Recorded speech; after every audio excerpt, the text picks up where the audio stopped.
எவ்வளவு பேருக்கு முட்டி வலி இருக்கு? ரோமடைஸ்ட் ஆர்த்தர் ஆரியன்னு சொல்றோம் இல்லையா, மருத்துவர்கிட்ட போனீங்கன்னா ஆரியன்னு சொல்லுவாங்க, ஆர்த்தரைட்டிஸ் சொல்லுவாங்க, ஆர்த்தரைட்டிஸ் போட்டுருவாங்க. முழங்கால் வீங்கிரும், இது தீர்க்கவே முடியாதும்பாங்க, தீர்க்கவே முடியாதுன்னு சொல்லுவாங்க.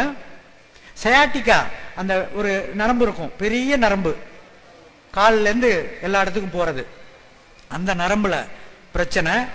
குறிப்பா சக்கரை வியாதி உள்ளவங்களுக்கு அந்த நரம்பு தனியாவே டெஸ்ட் பண்ணி பார்ப்பாங்க, பிளட் ஃப்ளோ இருக்கான்னு. இதெல்லாம் இருக்கு இல்லையா? இதுக்கு எளிமையா ஒரு மருந்து சொல்றேனே, யாருக்கு வேணா இருக்கட்டும். அவருக்கு அவரை பார்க்குறப்ப ரொம்ப சந்தோஷமா இருக்கு. சமணம் போட்டு உட்காந்துருக்காரு.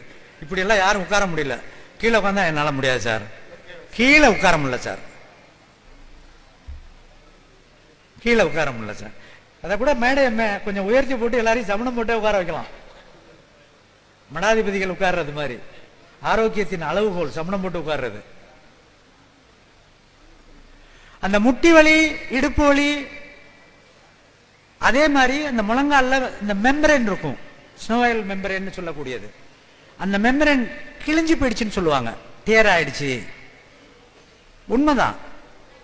இது எல்லாத்துக்கும் மருந்து. அதே மாதிரி கால்சியம், பாஸ்பரஸ், அயன் டிஃபிஷியன்சி வந்துருச்சு. இரும்பு சத்து குறைபாடு, சுண்ணாம்பு சத்து குறைபாடு, பாஸ்பரஸ் குறைபாடு.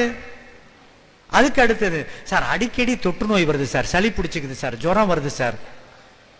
சார் 1.5 வருஷத்துக்கு முன்னாடி கொரோனா வந்துச்சு சார், இப்ப திரும்பி அதே மாதிரி பிடிச்சிக்குது, சளி நிறைய வருது சொல்றோம் இல்லையா? இந்த பட்டியலான வியாதிகள், இதுக்கு ஒரு மருந்து. வெள்ளை கலர்ல இருக்கிற பாரம்பரிய அரிசி ஏதாச்சும் ஒண்ணு சொல்லுங்க. வெள்ளை கலர்ல இருக்கிற பாரம்பரிய அரிசி, தூயமல்லி, ஜீரக சம்பா, கண்டகசாலா, ஆத்தூர் கிச்சடி, கருடன் சம்பா வராது. கருடன் சம்பா சிகப்புல வெள்ளை இருக்கும். வெள்ளை கலர்ல, நான் பேர் சொல்றதை நிறுத்தி ரொம்ப நாள் ஆச்சு. நெல்லுக்கு பேர் சொல்றது இல்ல, பேர் சொன்னா தப்பு நடக்குது. சிகப்பு கலரு, வெள்ளை கலரு, கருப்பு கலர்னு சொல்லிட்டு போயிடுறேன் நான். ஏன்னா அதுல டூப்ளிகேசி வருது. உழவர்கள் ஜெயிக்க மாட்டான், சாப்பிட்றவனும் ஜெயிக்க மாட்டான், தப்பு நடக்குது.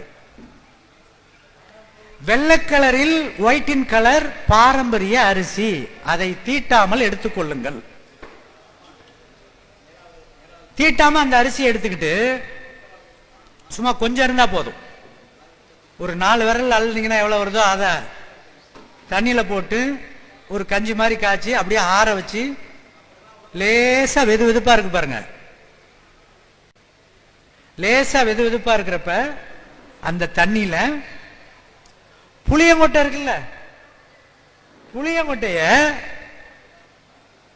சின்ன வயசுல இருக்கிறப்ப, நான் பள்ளிக்கூடத்துக்கு போறப்பெல்லாம் டெய்லி 1-2 புளிய மரத்தில் இருக்கிறப்பெல்லாம் புளிய மொட்டை வாயில இருக்கும். இங்க மேடையில் இருக்கிற வெகு பேர் அதை சாப்பிட்டவங்களா இருப்பீங்க. அந்த பையனை புளிய மொட்டையை சாப்பிட்டிருக்கியா? சாப்பிட்டிருக்கியா? அவங்க பெற்றோர்களுக்கு வாழ்த்து. புளிய மொட்டையை எடுத்து சட்டியில போட்டு வறுத்து நல்லா ஓட தட்டி எடுத்துட்டீங்கன்னா உள்ள இந்த பருப்பு இருக்கு இல்லையா, ஒயிட் கலர் பருப்பு இருக்கு இல்லையா, அந்த பருப்பை பவுடர் ஆக்கி ஒரு டப்பால வச்சுக்கோங்க. ஒரு டப்பால ஒயிட் கலர் பவுடரை வச்சுக்கோங்க. மஞ்சள் இருக்கு இல்லையா, மஞ்சள் நமக்கு என்ன தெரியுமா கேள்வி வரும்? சார் தேய்ச்சி மூஞ்சுக்கு பூசிக்கிறதா சாப்பிட்றதா? எல்லாத்தையுமே சாப்பிடலாம், கிழங்கையும் சாப்பிடலாம், விரலியும் சாப்பிடலாம், எல்லாமே எடிபிள் தான். ஏதோ ஒரு மஞ்சள், ஆனா இதெல்லாம் இயற்கை விவசாயத்தில் விளைஞ்சதா இருக்கும். உங்க கொள்ளையிலே போடலாம். நெல்லுக்கு என்ன தெரியுமா பெரிய பிளஸ்? நெல்லோட சேர்த்து வளரக்கூடிய ஒரு 9-10 தாவரங்கள்ல மஞ்சளும் ஒண்ணு, வசம்பு ஒண்ணு, இஞ்சி ஒண்ணு, கரும்பு ஒண்ணு, இதெல்லாம் அதோட சேர்த்து வளர்க்கலாம். பொங்க கரும்பெல்லாம், கரிகாய்கள்ல சுண்டக்காய், பப்பாளி, நாட்டு மாதுளை, நெல்லிக்காய், இதெல்லாம் நெல்லோட சேர்ந்து வளரக்கூடியது. நெல் ஒண்ணுக்கு தான் சயின்டிபிக் ஃபைண்டிங்கே சொல்றேன் நான். நெல் விளையிற காட்டுல மட்டும்தான் எல்லா பயிர் உயிரினங்களையும் அரவணைச்சு அந்த மண்ணை வளப்படுத்துறதோட அங்க இருக்கும் விலங்குகள், மண்வாழ் நுண்ணுயிர்கள், அதை உண்ணுகின்ற மனிதனை வளமா வச்சுக்க கூடியது நெல் பயிருக்கு மட்டும்தான் சாத்தியம். மற்ற பயிர்களுக்கு நெல்லை போல் கிடையாது. நமக்கு என்ன திணிக்கப்பட்டிருக்கு? புஞ்சையில் இருக்கிறதுல சத்து நிறைந்தது, மாற்று கருத்து இல்ல.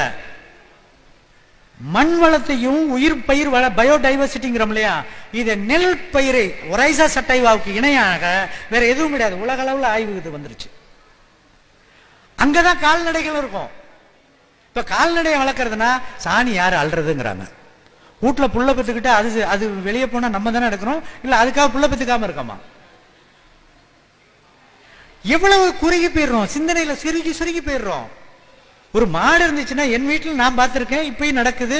என் வீட்டில் நான் சின்ன பையனா இருந்தப்ப எங்க பாட்டி எங்க அம்மா சாணி எழுந்தாங்க, எனக்கு கல்யாணம் என் பொண்டாட்டி எழுந்தாங்க, அப்புறம் எங்க வீட்டில் இருக்கிற அக்கா தங்கச்சி எழுந்தாங்க. இப்ப மாடெல்லாம் பண்ணைக்கு கொண்டு வந்து வச்சிருக்கோம். நானே இடையில அழுறேன். அந்த பிள்ளைகள் லேட்டா வந்துச்சுன்னா நான் அள்ளிடுவேன், அதுக்கு பயந்துட்டே அதுங்க சீக்கிரம் வந்துடும். அப்ப அது ஒரு பெரிய, அது நமக்கு பெரிய அதிர்ஷ்டம், ஃபார்ச்சூன், புண்ணியம்னு நினைக்கணும். நீங்க ஒரு அந்த உழைப்பை உதாசீனப்படுத்துறோம். நம்ம மட்டும் அல்றதுல யாரோ ஒருத்தர் அல்லணும்னா அப்ப அவர்கள் என்ன நினைக்கிறாங்க, அந்த தொழிலையே ஈன தொழிலா நினைக்கிறாங்க. மஞ்சள் நீங்க உங்க பண்ணையிலயோ இல்ல அக்கம் பக்கம் நம்மள மாதிரி ஒட்டுமொத்த மஞ்சள் வச்சிருக்க விவசாயம் யார் இருந்தா கை தூக்குங்க. ராமூர்த்தி வச்சிருக்காரு, சிதம்பரம் வச்சிருக்காருப்பா, அங்க நண்பர்கள்லாம் வச்சிருக்காங்க. அவங்கள பார்த்து கேட்டு வாங்கிக்கோங்க கொஞ்சம். இல்லைன்னா எங்களை மாதிரி இருக்கிறவங்கள்ட்ட அந்த மாதிரி இருக்கிறவங்கள்ட்ட போன் பண்ணி கேட்டுங்க. மஞ்சள் எடுத்துக்கொள்ளுங்கள், புளியங்கொட்டையை உரிச்சு வறுத்து அந்த தோலை நீக்கிறணும். டப்பால பவுடரா வச்சிருக்கீங்க. மஞ்சள் கிழங்கு வச்சிருக்கீங்க. மஞ்சள் கிழங்க பசுமையா பச்சையா இருந்துச்சுன்னா அரைச்சிக்குங்க.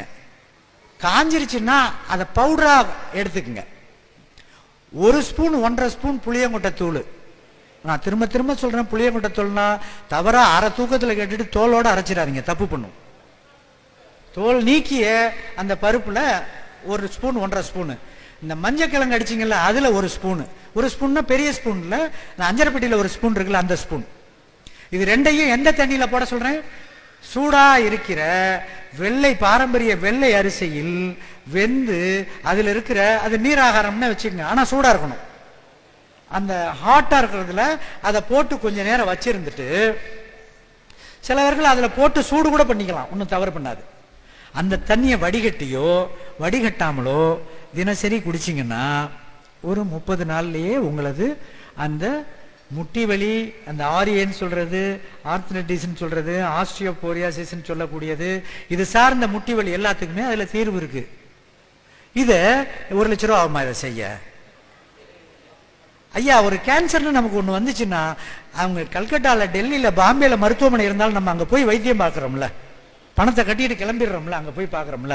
இந்த ராமூர்த்தி ஊர் எங்க இருக்கு, கரிகாலன் ஊர் எங்க இருக்கு, தாமரை ஊர் இருக்கு, இங்க இருக்கக்கூடியவர்கள் யார் அந்த மாதிரி செஞ்சிருக்காங்களோ அவங்க விலாசத்தை கேட்டுட்டு அதுக்காக மெனக்கட்டு போய் 2 இது வாங்குறது எவ்வளவு சந்தோஷம். என் பிள்ளைக்காக, என் தாயாக்க, என் தகப்பனுக்காக, என் மனைவிக்காக நான் இதை அலைஞ்சு வாங்கினேன்னாவே எவ்வளவு உங்களுக்கு ஒரு அந்த உழைப்பே உங்களுக்கு ஒரு உன்னதமா தெரியும் இல்லையா? இது என்ன பெரிய விஷயமா இது? அதே போலதான் எந்த அரிசியா வேணா இருக்கட்டும்,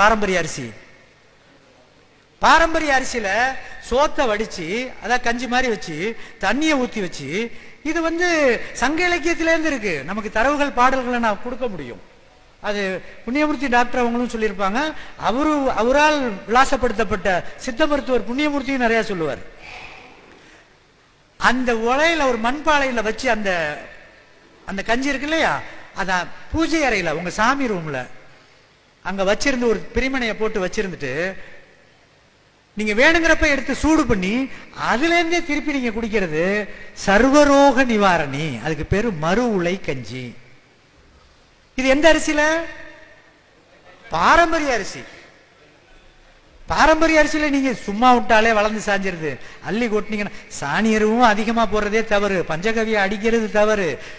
ஒரு 5 வருஷம் அல்லது 6 வருஷம் அங்ககவழி வேளாண்மை, ஆர்கானிக் ஃபார்மிங்ல நீங்க இதெல்லாம் பயன்படுத்தினீங்கன்னா நண்பர்களே, 6வது வருஷம் உங்களை நான் பார்த்தாலும் என்ன நீங்க பார்த்தாலும் இப்ப எப்படிங்க செய்றீங்கன்னா, அங்க ஆர்கானிக் ஃபார்மிங் செய்யறேன்னு சொன்னால் நீங்கள் இன்னும் வளரவில்லை, ஆனா மட்டுமே எழுதிக்கிட்டு இருக்கீங்க.